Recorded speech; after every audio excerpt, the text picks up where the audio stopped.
We're going to trace glucose's entire journey from sunlight captured by plants to energy released inside your cells. Glucose is a very important molecule. Plants do photosynthesis to make glucose, and this process is very important because without it, we won't be able to have fuel, aka food to eat. So, plants use the sun, water, and carbon dioxide to make sugars or carbohydrates and oxygen. Carbohydrates are used to fuel our bodies.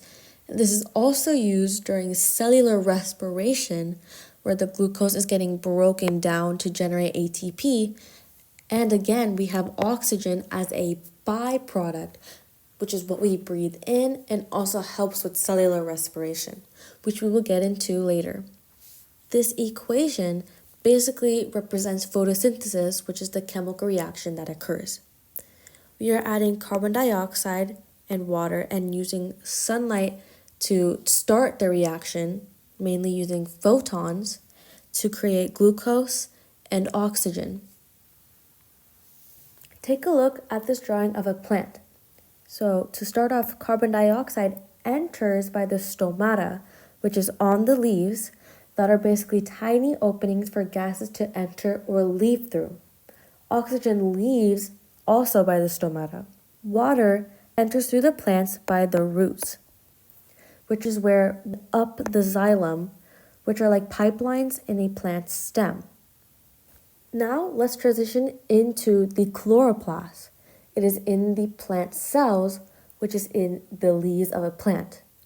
To start off, each chloroplast have many discs called thylakoids. And in these thylakoids, it has pigments called chlorophyll. The chlorophyll absorbs the sunlight energy, which is used to power photosynthesis. Now, a granum is a stack of thylakoids. The lumen is an inner space in each thylakoid disc, and the stroma is a thick fluid that fills the space around the grana.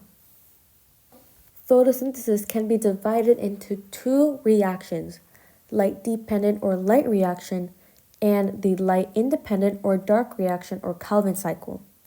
Now with these are all the same thing, but just have different names.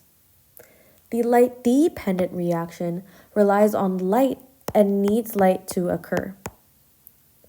However, in the dark reaction or the Calvin cycle or the light-independent reaction, it doesn't require light and is not dependent on photons.